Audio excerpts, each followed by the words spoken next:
Ladies and gentlemen, welcome to another edition of the world famous Jonesy and Brown show. That is Mike Jones. I am John Brown. We are your Philly sports bulls. Remember, you can download this podcast wherever you get your favorite podcast from. Just go to bitwsports.com. Hit us up, Facebook, Instagram, Twix. I'm thinking You're about the radio. determined to make this the thing. Yeah. Oh yeah, Twix is a thing. Twix is gonna stick. All right, it's my word. I'm gonna make my term stick. It's Twix, bro. You had me. I was like Twix. Twix. What is Twix? I didn't even know. Twitter/X. Twitter/X. It took me a second. It's Twix. I got you. At Jonesy and Brown. That's all one word. Jonesy and Brown, or at BITW Sports. We got a guest for you today, man. I got a guest. Dug deep into, once again, our personal Rolodex of all my exclusive friends, and bringing the guest back to the show because I believe the last time he was on the show, you were out for the week. So I wanted to talk to you. Yeah, Jonesy was out. Yeah. But I had to bring back Jason Ashworth because that's my brother, and this is a man who's full of opinions. He's got a lot to say. And Jonesy, you being someone who's got a lot to say and full of opinions, I figured during a week where our beloved Philadelphia Eagles are now on a 2-game losing streak. Mm-hmm. And lost to the two biggest rivals in conference. Exactly. In embarrassing fashion. And now the wheels are falling off. It is now is a level of doom and gloom that we have not seen in this city in years. In how many years? 2? 3? Come on. Look, we're all old enough to know how this works. Uh-huh. We've all seen this before, but because it's tradition, we must act like it's brand new and we don't know how to act. First of all, Jason, welcome to the show. That's first and foremost. I appreciate it. Let's get down to the business. The real reason I'm on the show is you just ran out of people to invite. No. I know. First of all, dude. Yeah. That's beside the point. Yeah. You're still a good guest, semantics. though. That's semantics. Exactly. That's I might have run out of people to invite on the show, but nonetheless, you're still a good guest, though. And I have a lot of opinions. You're right. Yeah, exactly. Not all good ones. They're not all good ones, but I have a lot. That makes it a lot more fun. Yeah. Yes, it does. Because we need the opinions this week because we are at, like I said, we are at a point. We've been here before, but we always like to act like we've never been here before. Riding this 2-game losing streak. We've now lost to the Cowboys. We've lost to the 49ers. Got blown out by the Cowboys. Got blown out by the 49ers. Mm-hmm. And now that's what we're focused on. That's where we're at. All of a sudden, beating the Chiefs don't matter. Beating the Bills don't matter. Beating Miami don't matter. Let me throw this at you. Go ahead. I'll phrase it this way. When the season started in September, if I told you, looking at the schedule at this point in the year, you'd be 10-3, what would you say? Take it. Yeah, you took it all day. Take it. I would be online booking my trip to Las Vegas, trying to figure out how we gonna work out these podcasts from the Super Bowl. Right. So doesn't that mean that in reality, and I know what you mean, and trust me, I agree with you, because it's not just that they lost the last two, it's how they lost the last two. But doesn't that make the fact that they beat Miami, they beat Kansas City, they beat Buffalo, doesn't that make that does matter now? Because we went into a couple of those games chalking up a couple L's, saying, look, they're not going to beat all 3 of them. And maybe they didn't get out of Kansas City with a win. Maybe they didn't have a big second half comeback against the Bills. And then you compound that into a San Francisco and Dallas loss. Now we're in trouble, real trouble. So I would say, if nothing more, those games, I do care about beating Miami. I do care about beating Kansas City. Not because I think it makes them any better today, but just for seeding, just for position perspective heading into the postseason. So it's, I don't like it. Let's not forget, beating Dallas in Philly. Sure. Yeah. In a game that ended closer than it really was. Because the benchmark kept getting moved for when this alleged gauntlet was starting. Because it was supposed to start at the first Cowboys game. Then a couple teams didn't look quite like what they thought they would at the beginning of the year, and they kept shifting it back. Well, no, it doesn't start till like this schedule has been the toughest of anyone's had in the league so far. Mm-hmm. Correct. Fortunately, we get to finish the year with the easiest remaining schedule in the league. So, and I hear a lot of people talking about that, Jonesy, and I agree, right, on paper, right? Mhm. It is, in theory, the easiest out to finish up the season. But if you look at the last two games, just the way that they're playing, because I don't care how they started the season. I don't care how they played during the middle of the season. I mean, I only care about the here and the now. Mhm. Whether it's an easy schedule or not, they are not playing good football on either side of the ball. We know the Eagles do have a tendency to play down to their opponents. I'm telling you right now, Monday night in Seattle is going to be a dogfight. Oh, The yeah. team they haven't beaten in years, a city they've traveled to and haven't won in years. So I think a lot of people looking at these remaining 4 games as a cakewalk, not a cakewalk, but a 4-0 stretch. Need to start taking it 1-0. That's one game at a time. I think a lot of people are overlooking Seattle real quick. And I'm telling you, if you go into Seattle on Monday night and take a third straight L, heads are going to spin. Now, I'll admit, I am overlooking the Giants and the Cardinals slightly. Seattle, I think, is a dangerous game. Yeah. Because they have Seattle's always played the stuff. Yeah. But no, Seattle has 3 wide receivers that can all catch the ball at a high rate. The rookie JSN, Lockett, and Metcalf. And we have our secondary problems. So I don't expect that to be an easy game. You look at DJ Metcalf and you look at what makes DJ Metcalf dangerous. What I say, DJ? Blame the cup. But what's in the cup? We'll get into that. I didn't know if you had a little Pat Bev going on because I was nice. But you look at what makes Metcalf dangerous. You look at what makes DK Metcalf dangerous. Yeah. And then you see what made Deebo Samuel a beast last week. It wasn't just catching the ball; it was yards after the catch. It was the fact that it looked like no linebacker, no DB could bring Samuel down.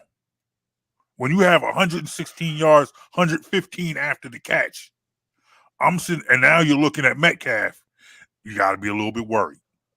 You got to be a little bit scared. I do think.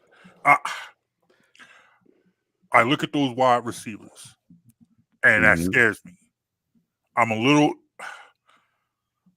The fact that we don't know who's going to throw them the ball kind of is a little bit of a calming force. Like, okay, all right, man, it means that there's a chance. The Eagles have a chance because you don't know who's throwing them the ball. And quite frankly, I believe that although, I've talked about, I've complimented and talked about Geno Smith, liking Geno Smith as a player in the past.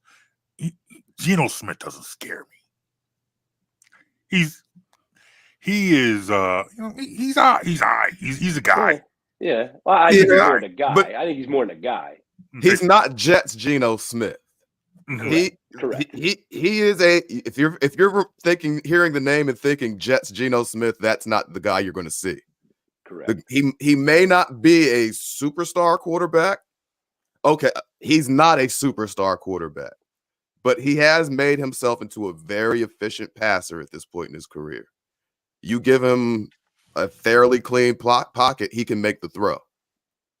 So, and see, here's the thing, as you talked about it, what I've been seeing a lot is opponents, they're on to what we do, and they just get the ball out quick before the pass rush has a chance to get home. So, what are you expecting to see from our defense, particularly linebackers, safeties, and nickel corner, like in the middle of the field? Because everybody has the same game plan against us. Get the ball out quick, hit the seams, slants, ends, stuff like that. Move your receivers around, whoever you want to give it to. Just let them work out the middle, and it's an easy play.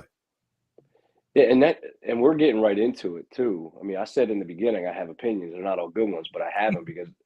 And last year, John, last year I was highly critical of Jonathan Gannon. I didn't like what he did schematically from start to finish. I didn't like him 2 years ago when they first brought him on, just from a schematic standpoint. For the record, you weren't alone. Okay, good, right? Because every week you would hear, oh, well, look at this or look at that with a sack counter, this, that, and the third. And I would always say, okay, just wait. It's going to come back and bite them. Just wait.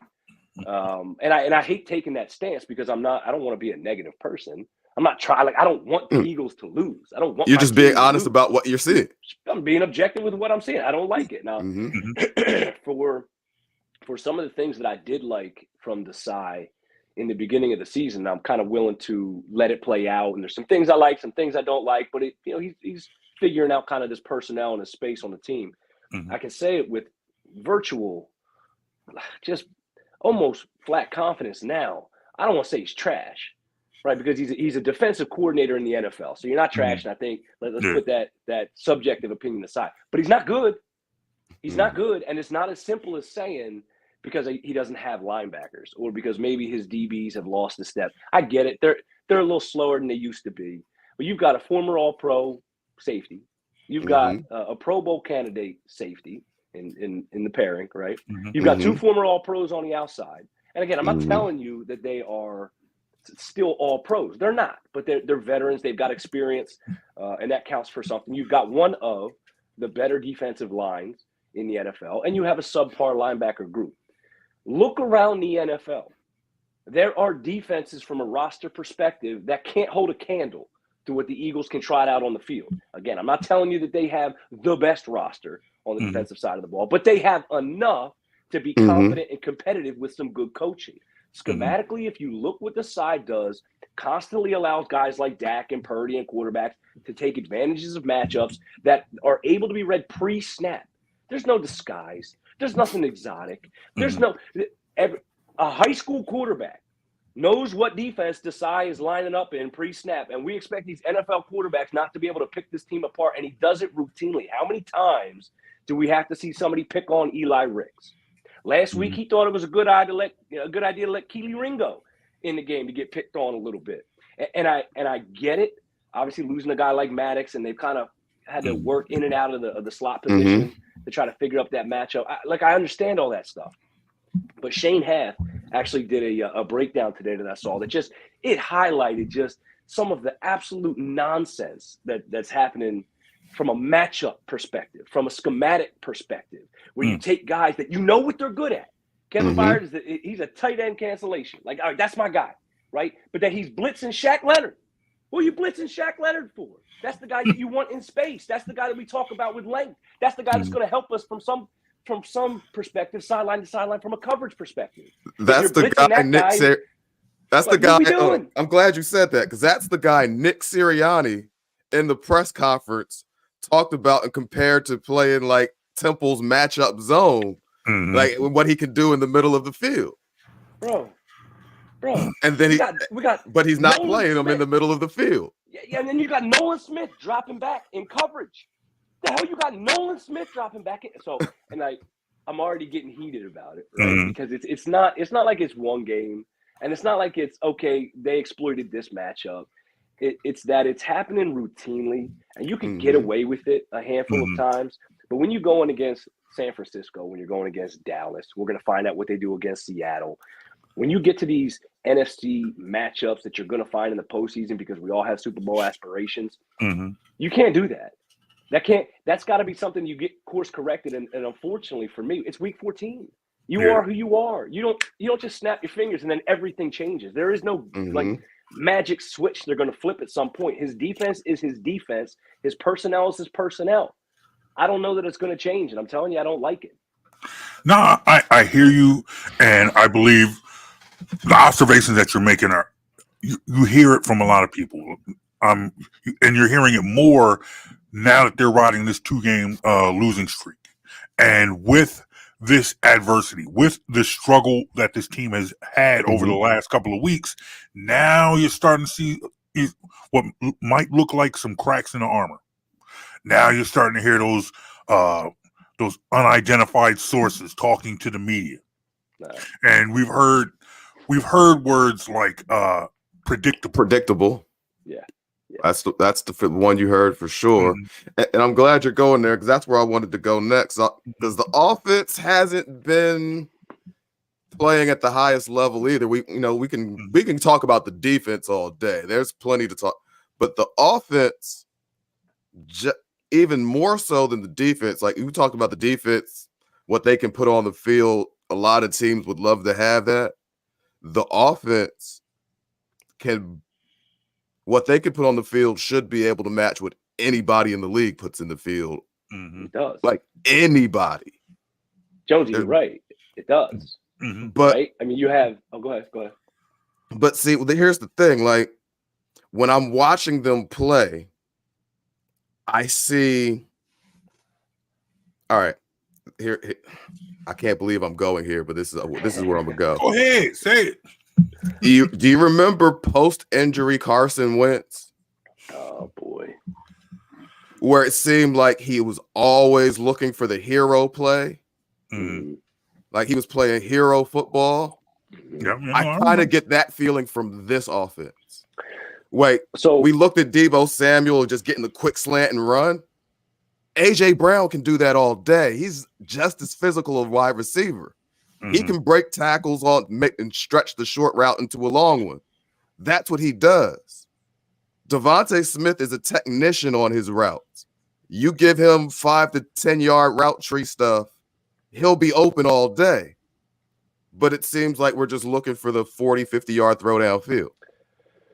So here's where this is a tougher conversation than the other side of the ball. I think the other side of the ball is cut and dry. When you get on offense, I look at it, I say, initially I was saying you're right. Offensive line, you can say they're a top 5 offensive line in the NFL by name. I'm not talking about how they're playing right now. We're saying traditionally we know that line is a top 5 offensive line. But even with how they're playing right now, like against San Francisco, Jalen Hurts had 3.7 seconds per drop back. All day. Yeah. So, and you saw he had all day, right? And nobody was coming open.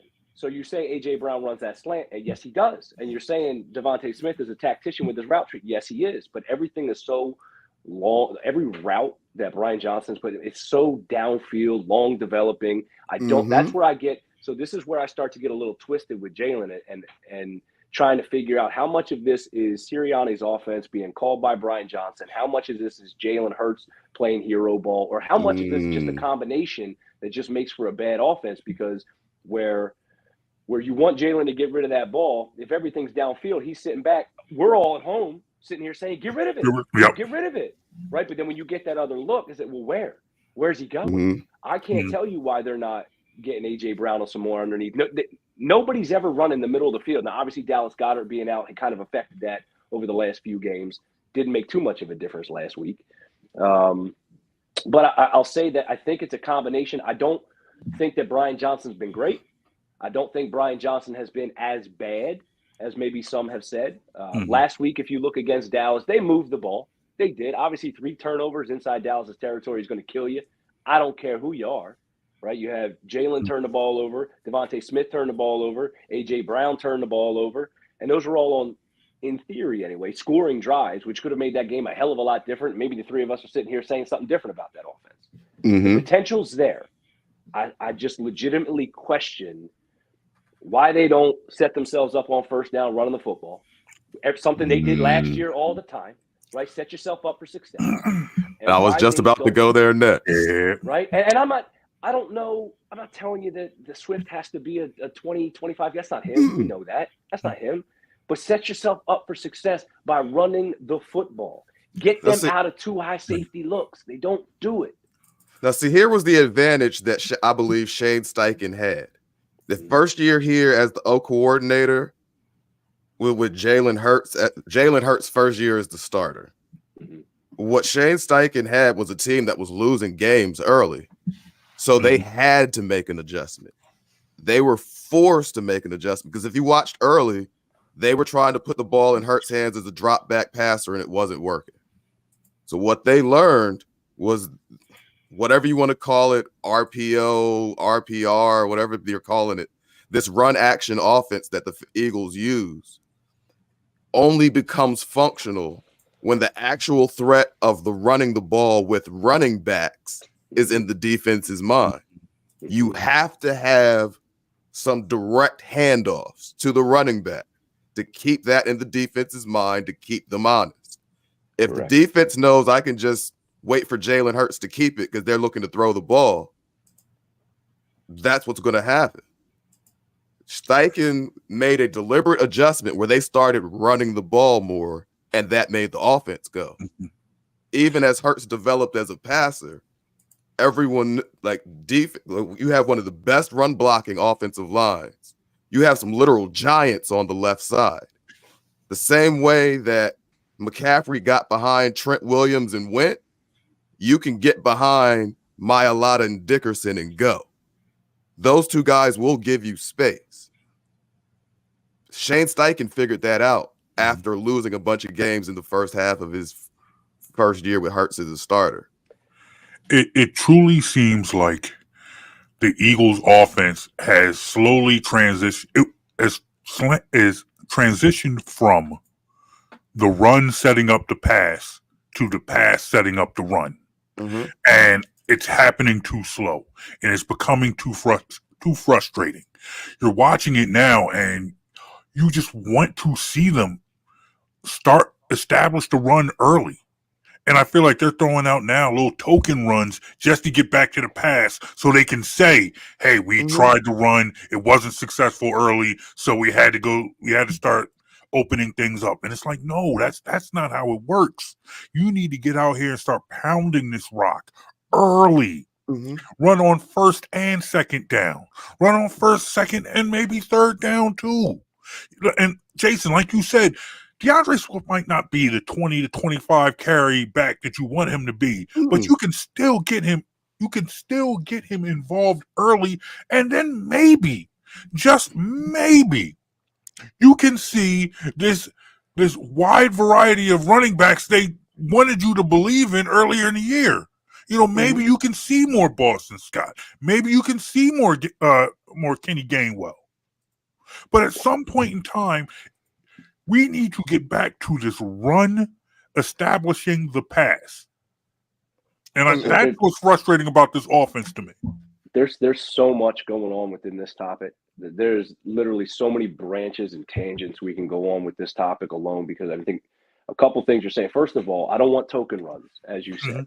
It's not about, I don't like, and I get it, right? Sometimes you have to have token runs to keep a defense honest. But when we're trying to establish a run, they can't be token runs.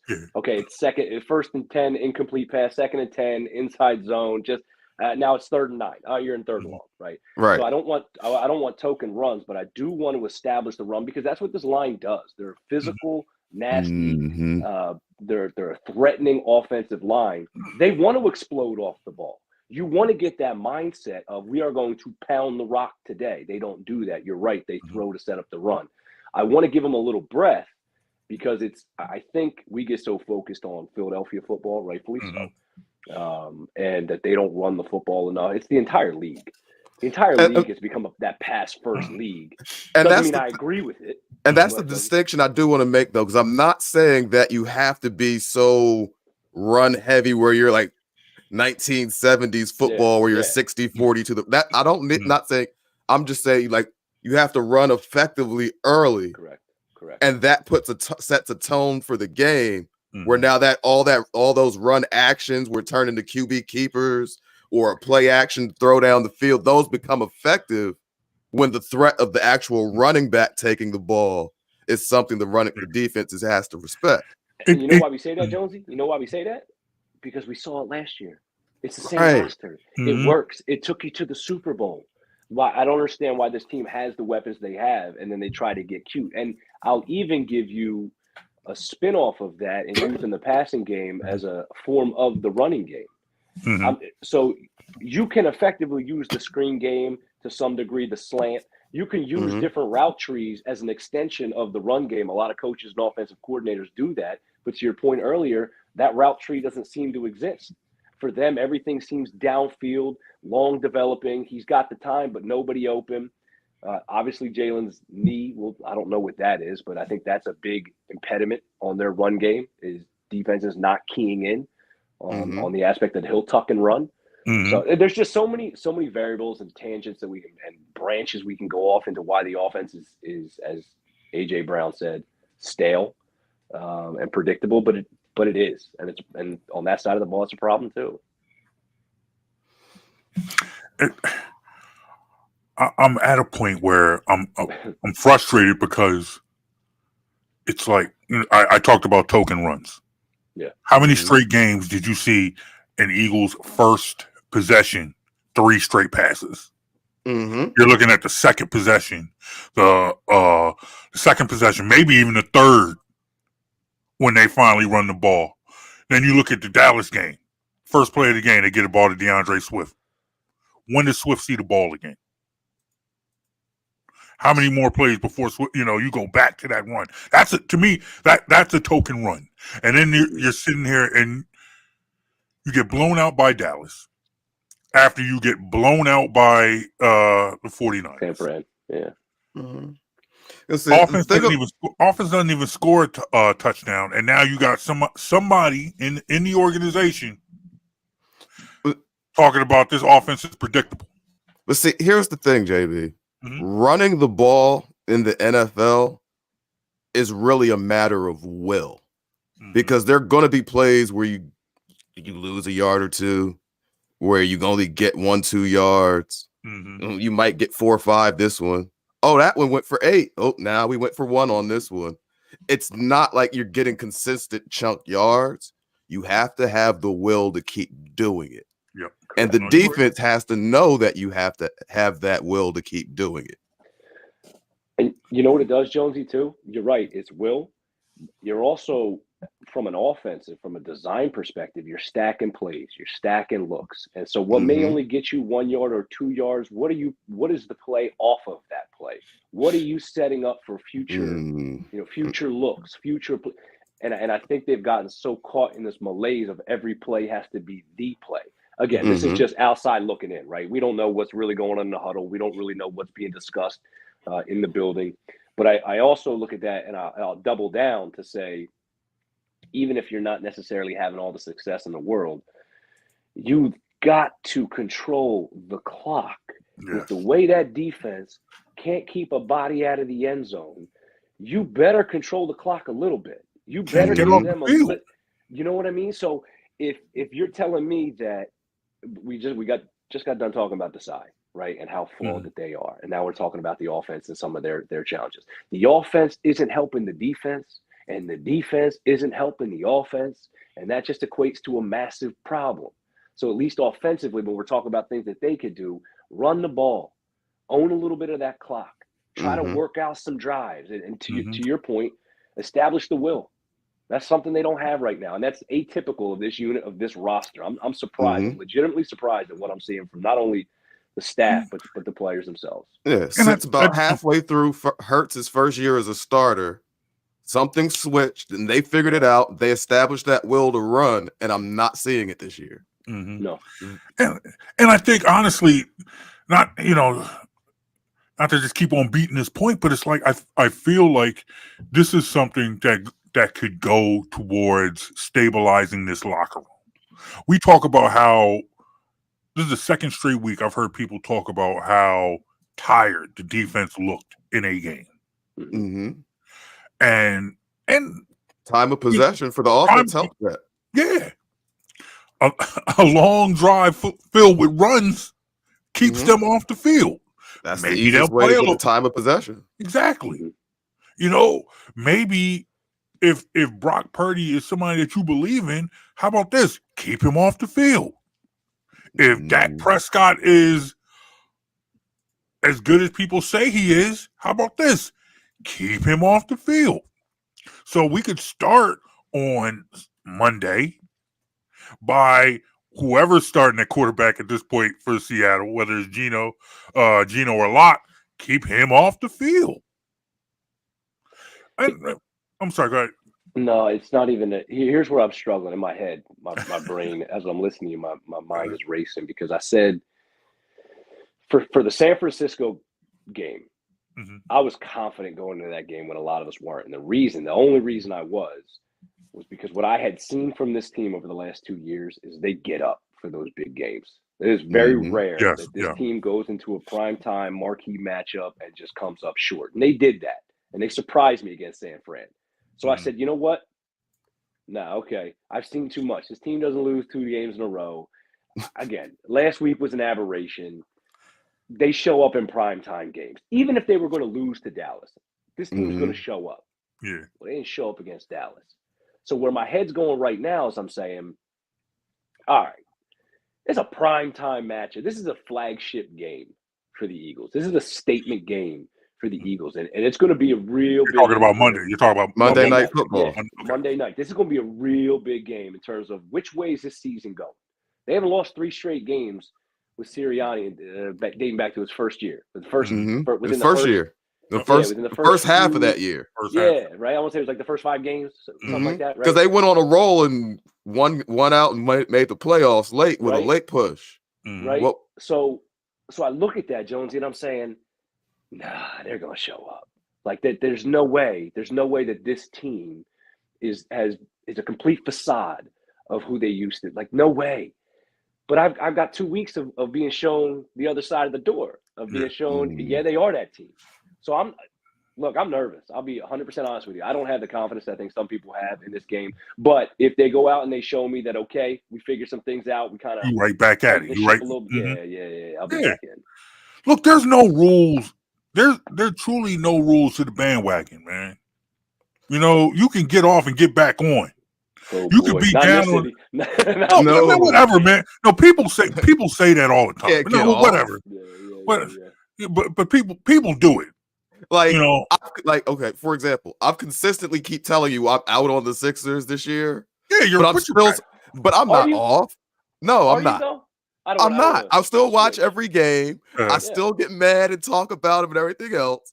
It's just something I say. It's a cathartic thing I say to myself because I'm mad at past failure. But I know I'm not really out. So you're not out. I'm still watching every game. I know what happens. I know the numbers. I'm in. But that's as much as I've always been. That's the difference. It's just something I say. If that is the case, right? I'm not really off.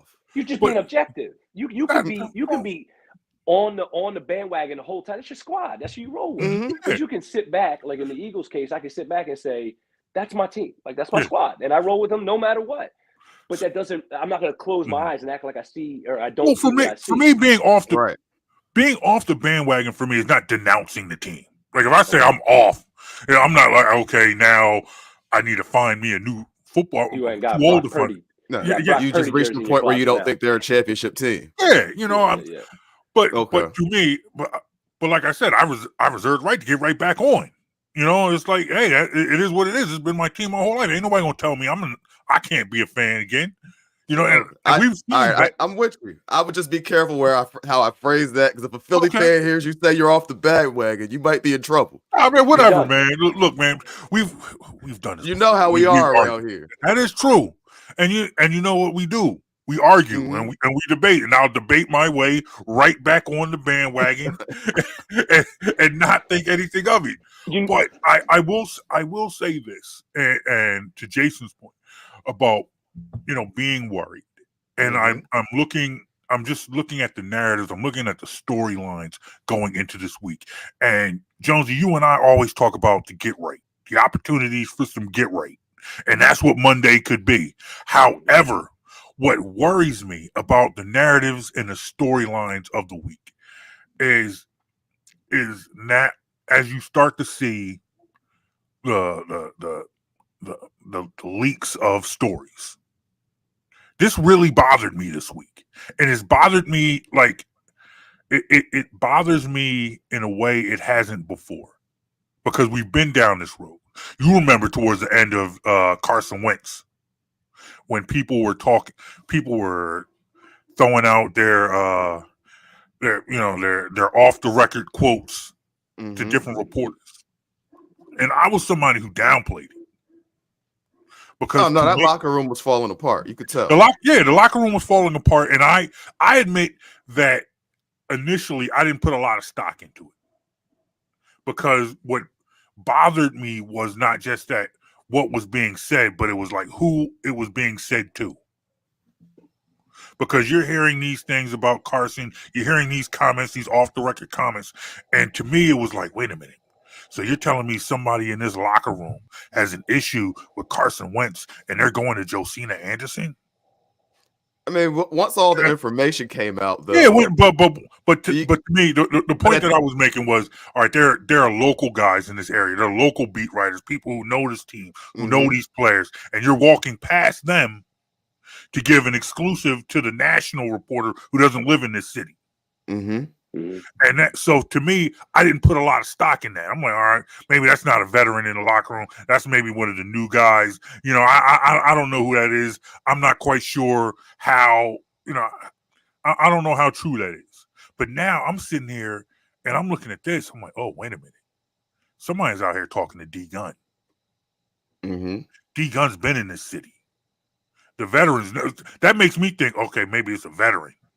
Maybe it's somebody who's been in this locker room, who knows this team. So if they're talking about this offense is predictable, if they're talking about the issues, and they're talking to someone who's been there, you know, and right or wrong, fair or foul, you know, D Gunn has always been a straight shooter. Well, I don't know. I guess I see that a little differently. If it's a journalist that I think is reputable, like I have no reason to distrust Josina Anderson's reporting. So when she reported the things that she did back when the Wentz days, I believed it. I probably put more stock into it than you did. My first thought would be that it was like a player who established the relationship with her before they got to Philly, because Philly media is its own thing. But you go to other cities, a lot of these players, if they want to be heard, they have to go to a national person to be heard, because a little local sports talk people, sports media is not as strong as presence as it is in like a city like Philly or a Boston or even a New York. But if you're in Chicago, and I lived in the Midwest for a while, they love their teams, but it's way more likely that you'll have a relationship with a national reporter, or Josina, a Schefter, or somebody. So that was my first thought with that. Like, but with this now, and I hear D Gunn, it's really just like, I trust D Gunn, but what I'm hearing, it's not like I'm hearing guys bash Hurts the way they were out on, like Wentz was losing them. It really feels more like the coaching is losing them. Now, here's where that gets a little dicey for me. You guys, I'm gonna say this. I want to hear what you think. If the coaching is what's making them uncomfortable, let's call it, the play calling, play design, all of that, at what point does the coach's relationship with Jalen Hurts being a factor in his hire start to rub people the wrong way? Like, they got this guy for you instead of getting the best guy for the job. Well, I mean, that's an interesting point. I think it would come into play. I think it's a conversation. It would create a little friction. I think there's natural dots you can connect there. Personally, I don't think it's as big of a deal, as big of a story, because I think if we look at it just in human terms, right now, and let me preface this whole thing. I'm really big on keeping it in the building, right? I get it. I get it, but I would prefer all that stuff be kept in the building. When you read, you mentioned this, Jonesy, when you heard it or you read what was said, did anybody do this? Or do we all go, yeah, he's right. We all see the same thing. So as a player, there are, and especially if, and I think we all kind of get a good, we all have a sense of kind of who it is. Look, guys, we're emotional people. Football players, athletes are emotional people. And I know the outside world, we want them to all turn that off when it's convenient, right? But it doesn't work that way. And that fire sometimes it could be negative, and sometimes it could be a cancer, and sometimes it could be detrimental to a team. We've seen that in Philadelphia with the way T.O. handled his business with McNabb and what that led to for the team, right? In this case, I think the relationship that the wide receivers have with their quarterback, I think the relationship that the quarterback has with his coordinator, I think the relationship that a lot of players have with this coaching staff. Shaq Leonard just signed on here because he said he loved the culture and the coaching staff. He loved what they do inside the building. I think it's a building that can handle this. I don't think it's atypical. I don't think anything was said that was blasphemous. Again, I like it inside the building, but I don't think it's anything that is going to disrupt the locker room in real talk. Because I don't think there was anything that said that was untrue, that we all didn't know, that the coaching staff knows and probably talks about on the daily inside that building. Well, definitely, I guess we're going to see. This is a good opportunity to see some coaching from Nick Sirianni. Not necessarily X's and O's, but how to bring this team together, how to fix a couple of these fractures, how he can right this ship. Can he right this ship? Well, let me be clear, though. I know I just posed that last question, but I don't personally feel like this team is at a point where the locker room is about to fall apart and it's panic button time or anything like that. I just wanted to get a little perspective on the situation. So I'm not suggesting that we're on the ground level with this. I think we're on the ground like no, we're not at panic, but this is not because this is still a 10-3 team. You know, right. There's some context to this, but I think this is the first time we're hearing these things. No, so there you go. I was just going to say that it's the first time we're hearing those things, and you want to know why? Because our quarterback is stoic, and he doesn't say anything. He doesn't give you any of that like bulletin board outside of like a sexy quote here and there, but he doesn't give you that bulletin board emotional responses that will make those headlines that people could talk about. And you got a receiver in Devontae Smith that doesn't say a word. So that's why people criticize Sirianni as much as they do, because he's that emotional when he's on the sideline and he's getting hype and he's getting involved like as if he's a player. Because so many of the leaders on this team are stoic, right? They're those Bama guys that just kind of that bring your lunch pail, blue collar, go to work, right? Yeah. And not everybody is that way. So I think Sirianni kind of gets in his bag a little bit because other guys get motivated in different ways, and sometimes that's an emotional hype. So I think part of the reason that I'm alluding to is I think the part of the reason we're talking about this is because it's the first time somebody actually said something. Right. And we're just kind of grabbing it like, oh, look, drama. It's not drama. It's just a wide receiver saying, hey, I'm assuming it's a wide receiver. We got to, right. It's usually a wide receiver. It's usually, they are a little diva-ish. Did they bring Alshon Jeffrey back? Oh, no, sorry. Yeah, right. But I mean, look, hey, we got a problem. We've seen it from week to week. Look, all these quarterbacks are look what they're doing. Look at the route trees. Ours are clearly not. Everybody at home knows it. Everybody in the building knows it. That's not drama. That's just being objective. So I don't have a problem with it. Let me circle back to something with an observation you just made about Jalen Hurts. You know, and he is stoic. He is very much next play. Hey, I am in control. Hey, even keel all the way through. Do you believe that he needs to show a little bit more emotion? I've heard that now a couple of times from people talking to me, saying that, hey, they've been down, and you look at Jalen Hurts, and he looks the same way whether they're winning or they're losing. He's sitting on the sideline, not necessarily smiling, not necessarily frowning, he's just there. And they're saying, hey, they would like to see more Jalen Hurts, getting pumped up, trying to get the guys ready. Does that matter to you, either of you? Or do you feel like he needs to show a little more emotion? Me? No, I don't, because that's not who Jalen Hurts is. I don't need Jalen Hurts to be somebody that he's not, so that I at home can evaluate and judge whether he cares about what he's doing or not. I can say that whatever we see on the outside, that ain't Jalen Hurts. Jalen Hurts is showing us who he wants us to see outside, who he is inside that building and the relationships and the motivator that he is inside that locker room, because we've seen him mic'd up. And when you see him mic'd up, that's a different dude, right? The way that he communicates to his guys, it's a different way. I'll also go as far to say is we've seen guys be emotional, right? And we have something to say about it when they're emotional. Oh, you can't do that. Oh, you can't be that. So it's just very convenient to say you have to be emotional because they've lost 2 games in a row. And now, okay, well, we have to change something he's doing. When the reality is the reason he's stoic and the reason he's next play is because I ain't getting up with the highs. I ain't getting down with the lows. I am going to get this two game win or losing streak means nothing. Means nothing. It's a blip in the radar. We're going to keep it moving. I don't need them to change that, especially not now. All right, I hear you. Well, then For let's me. just do it. No, I hear you, Jonesy. What do you think? Generally speaking, I love it. Mhm.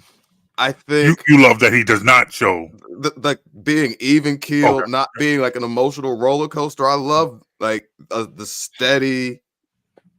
Mhm. That being said, because I'm generally like I'm as an athlete and life, I'm generally like that as well. Yeah. But I'm the only person that can piss you off. I understand that. Yes, it's really a hard thing to do. it's not that But hard. No. You've had years of practice. That's different. But generally speaking, but I do think there are some situations, not a lot, where I'd like to see him get into a guy a little bit and not necessarily lose his cool, but some guys need that fire lit under them. Mm-hmm. You know, not everybody on his team is going to be that same even-keeled dude. And quarterback's the leader of the team. Like the responsibility or not, you're the leader of the team. So there are some situations where I'd like to be able to see him get that fire into the guy who needs it. Mm-hmm. Like, okay, here's a Tom Brady. I'm going to go to the GOAT. You never saw him get too low. You never really saw him get too excited or too high, but you would see him get fiery. You would see anger in him sometimes. Mm-hmm. That was the one emotion he'd show. You wouldn't see too much joy or excitement, not too much sad. You'd see it, but you'd see him light a fire on under somebody when it needed that. I went from Jalen sometimes.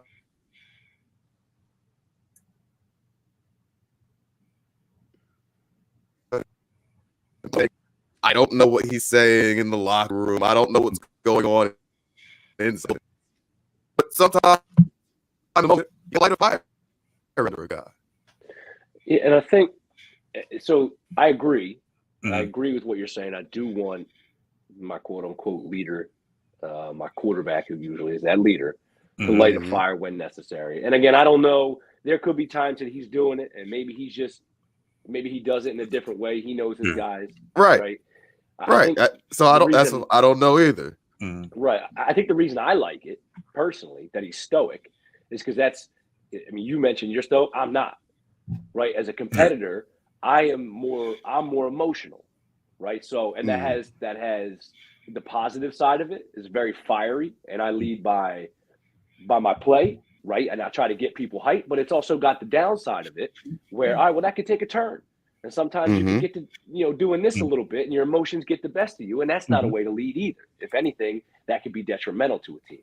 So I always look at Jalen Hurts when the game doesn't go his way and he's still even keel and comes out next play. And you never see him flinch. I respect that. I envy that because I don't have that. And I think a lot of guys on the team who may be emotional need a guy like that to keep them in line, to keep them moving it forward. And if anything, they believe that that's the way it's got. And look, it's worked. Outside of 2 games, it's worked. Absolutely. So far be it for me to even say he needs to change a darn thing. I think, if anything, the coaches need to change some things. They should change some things that they do, and then maybe we'll see the play on the field be a little different as well. So at this point right now, you do believe that the coaches need to change some things. We don't need to change coaches. No, I didn't say that. What coach you talking about? Either or. We don't need to change the head coach. I'll say that. Correct. Okay. Correct. But I'm telling you right now. I'll stop there. Yeah. And that's for both sides of the ball. Right. I'm less. Go ahead. No, I'll say I didn't vouch for any of the coordinators. I'm cool with the head coach. Correct. I am higher. The bar ain't that high. I am higher on Brian Johnson than I am Desai. And I know they're not going to do it because it's week 14, but you can show Desai the door today. And I'd say, okay, Like, is it going to get worse? Honestly, is it going to get worse? They're letting up touchdowns damn near every drive. They're constantly in bad positions. They're not exotic at all. They show exactly what they want to do. They show their hand every snap. What else are you going to do? Now, I know they're not going to move the side. I get that. And maybe he changes some things. Look, maybe things are different. I don't know.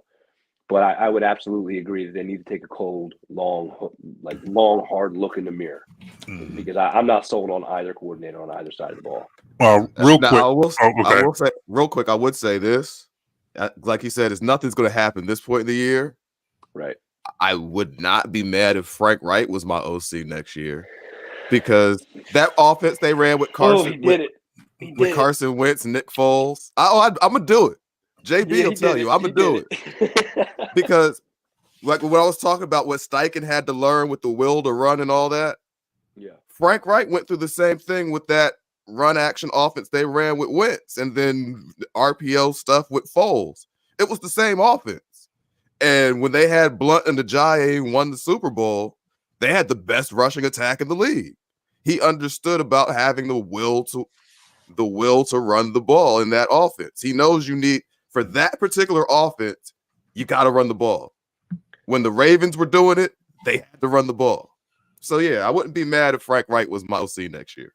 So, and I'm not telling you I'd be mad, right?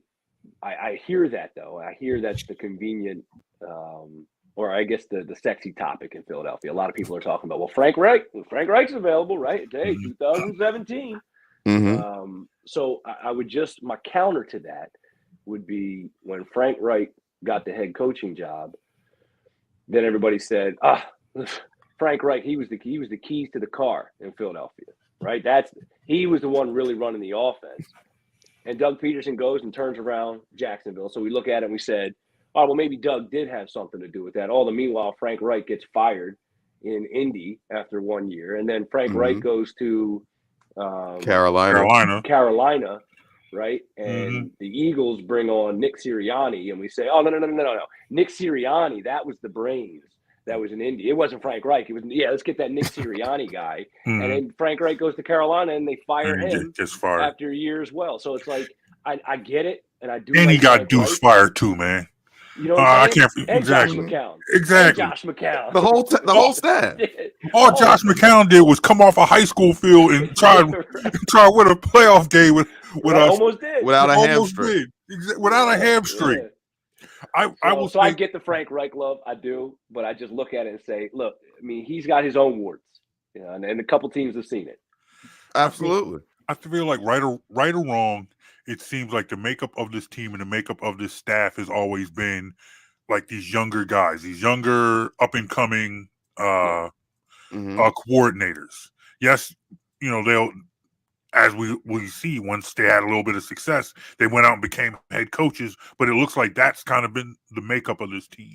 I am not opposed to bringing Frank Reich back into this organization, but I would rather see Frank Reich as like a senior offensive advisor. All right, JB, you talk about younger over Johnson. But you talk about younger coordinators. Who would you say in your, let's say, last 20, 25 years, two best defensive coordinators the Eagles have had? The last 20 years? Last 20, 25 years. Name the two best defensive coordinators the Eagles have had. Well, Jim Johnson. McDermott. And probably maybe McDermott. Or Jim Schwartz. I was thinking Schwartz, but you could go McDermott. Well, no, because they were ready to run. They were ready to run McDermott out of town. But the reason I brought it up, ready to run Brian Johnson and Sean Desai. Yeah, they're ready to run everybody out of town. But the reason I bring it up, because you talk about the most success you had was with veteran coordinators. No, it wasn't the young guys. But I understand. But I think also in that those were two different coachings. You had Big Red, different styles, different. Yeah, but I just think the Sirianni philosophy seems to be these young guys. I get it, but these young guys are getting progressively worse. Like we were mad at Gannon every game, and then now we got Desai. But let's talk about Gannon. Now, granted, we spent a lot of time criticizing Gannon. But one point that you had made early in while he was here was you felt like there needed to be more of a personnel switch. He got his personnel. Yeah, no, I understand that.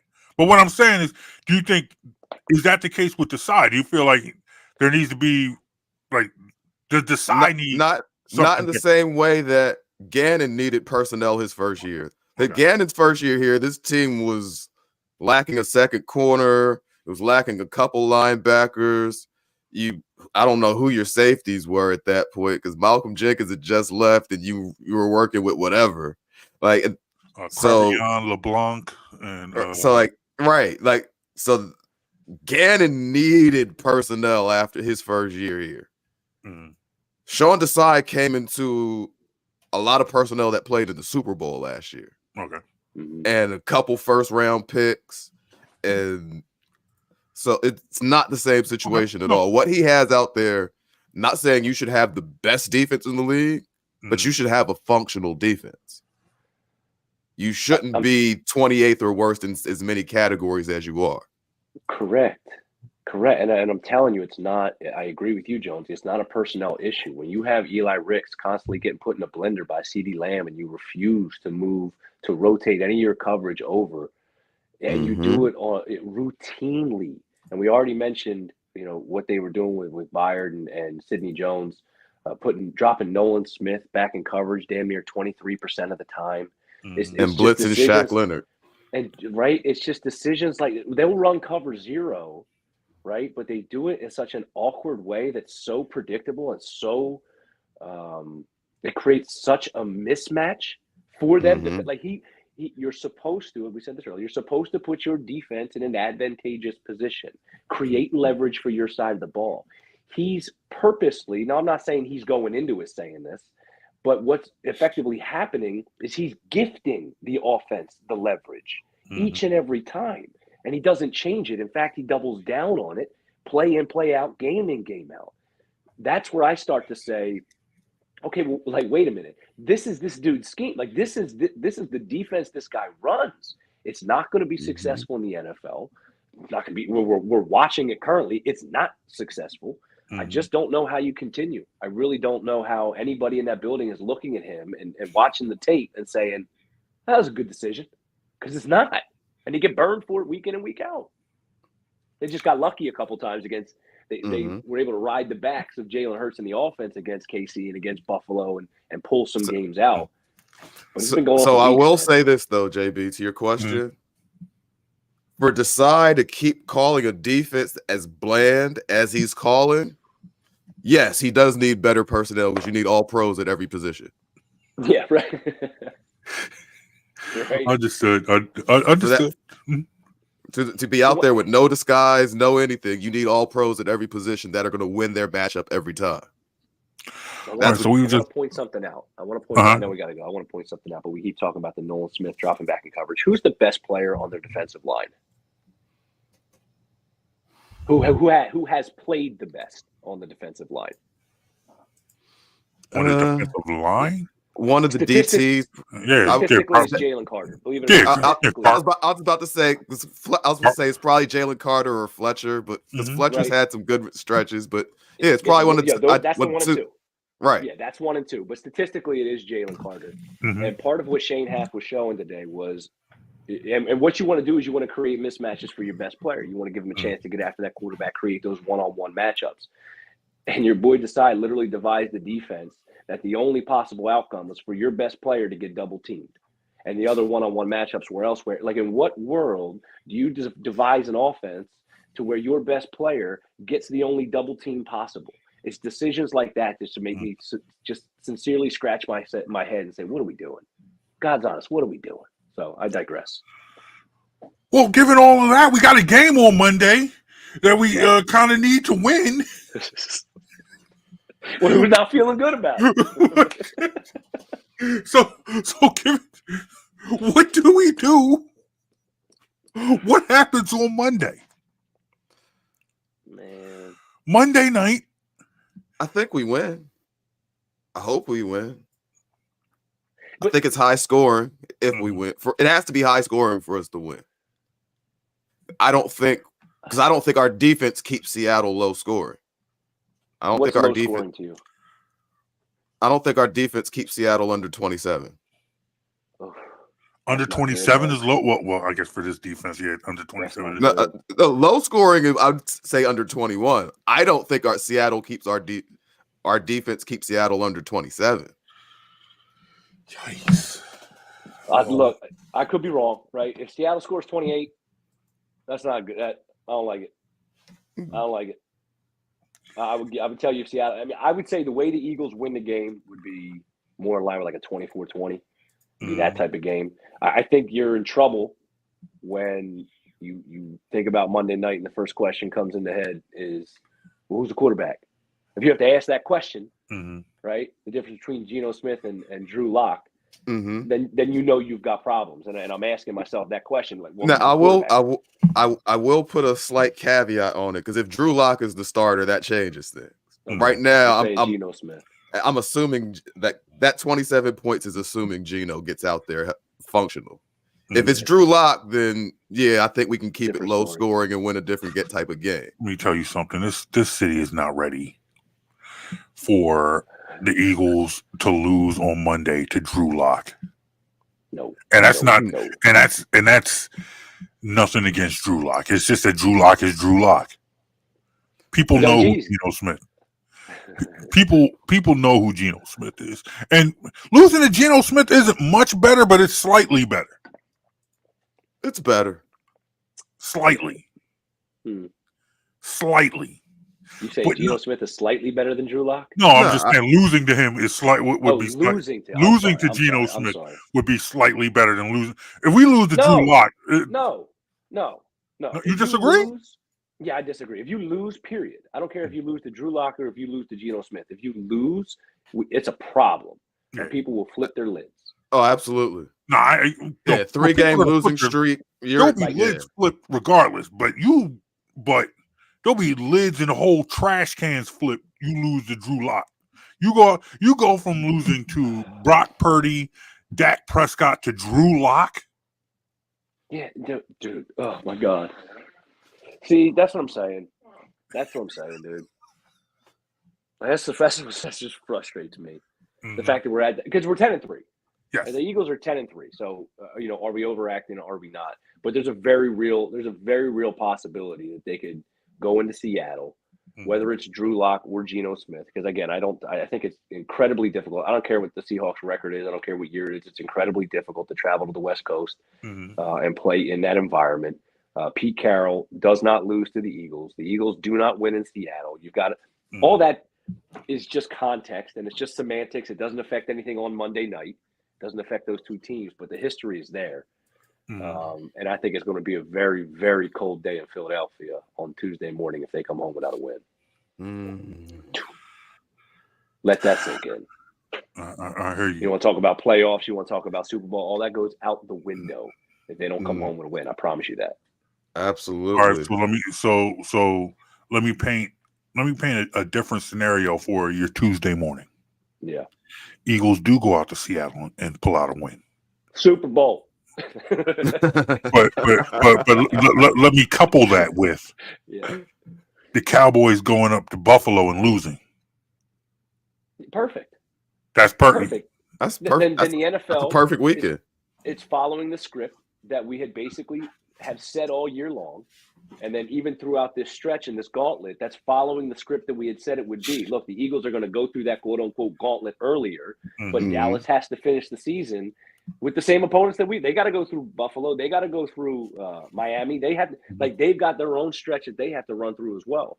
So I think part of the confidence that Eagles fans have is we have an easier out. Dallas still has their road. And we all know how Dallas plays in December. That's a different team. I know Dallas in September, October, November. We know that Dallas team. We also know Dallas in December.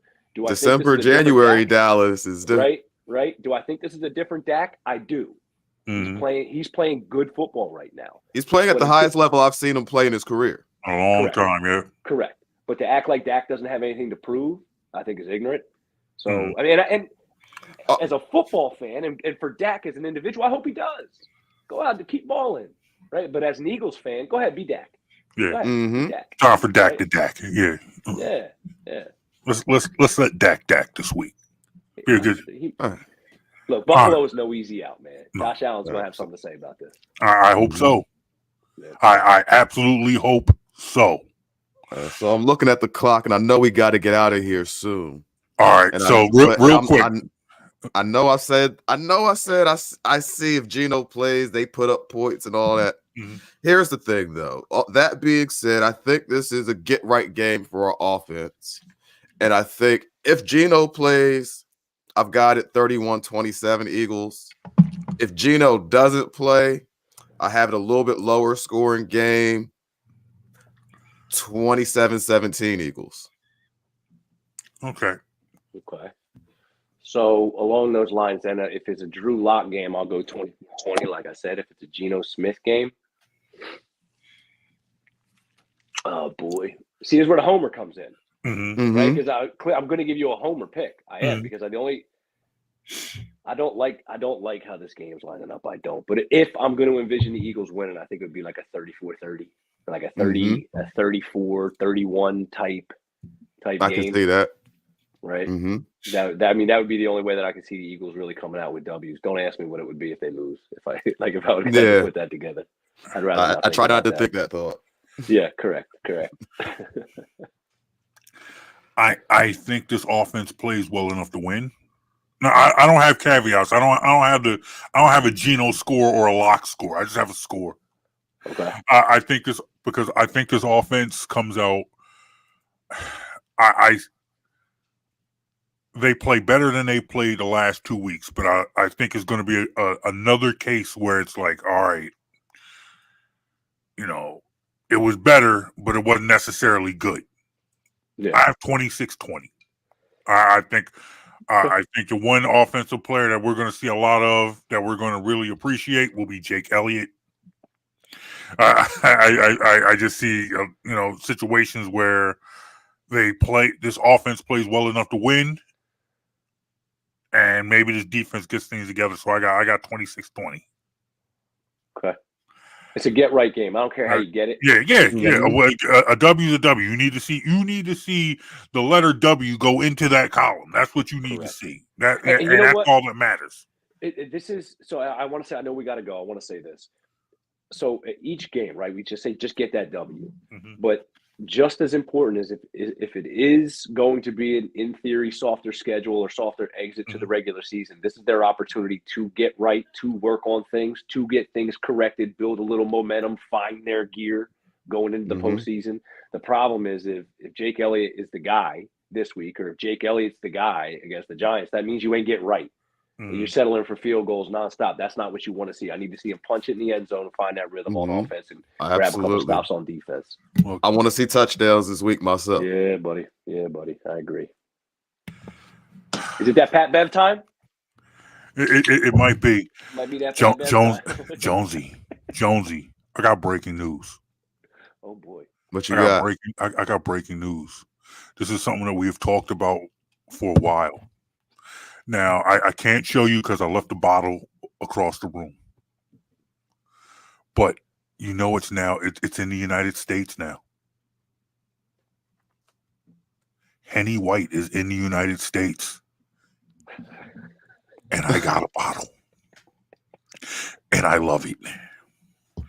Oh, that's been one of the staples in my collection for a couple years now. No more sending my wife overseas to get me a bottle to sneak me one back into the country. I can go around the corner to my local fine wine and spirits and get me a bottle of that Henny White. So I'm sorry, DK Metcalf. I'm sorry I called you DJ this week. You've been holding on to that the whole show? Yeah. That's just been sitting in the back of your head the whole show, huh? Yeah. Well, look, man. It has. All right. I'm my hardest critic. Yeah. Last week we were sitting there, we were making fun of David Carr, and then I realized listening back to the show, we called him Derek Carr the whole show. But it really it doesn't matter, Nope. It doesn't matter. But I was on that Henny White last week too. Okay. But it was all right though. It happens. It happens. Go right out of the bottle. Right out of the bottle. Don't even hide it. Don't even hide it. No, I go right out of the bottle. There's no telling what I'd say on this show. Jonesy, you never want to work with me again, man. Real quick, Jason, where can people talk to you, man? They need to hear more Jason Ashworth. Where can people talk to you? Hey, man, when I flap my mouth, it's usually on Twix. As we got in the See, back of my you brain like that already. word. There you go. There you go. Right. I mean, that's mostly where I get my get off right now. I mean, other than just hopping on random shows. But I do appreciate jumping on with you, brother. I do. Oh, it's been fun. Yeah, no doubt. You can catch me on the Twix at All Ashworth. That's what it is. All Ashworth has been, always will be. There you go. There you go. Brother, we appreciate you, man. Thank you for coming on with us. Absolutely. This is good conversation. No doubt. Thank you guys for having me. And trust me, you hit on something earlier. We are running out of guests, so we will ask you to come back probably before this season is over to talk more Eagles. The playoffs is coming, and we do believe the Eagles will make it. They haven't clinched the spot yet. Yeah. Hey, I got nothing but time and opinion. So you say when. Appreciate that, man. Thank you, sir. My pleasure. All right. Ladies and gentlemen, that was Jason Ashworth. That's my man. We need to get that brother his own podcast. Look, absolutely. Man knows his football. I ain't got no money, so I can't get the logo changed to Jonesy, Brown, and Ashworth. I can't afford that. That logo costs too much money.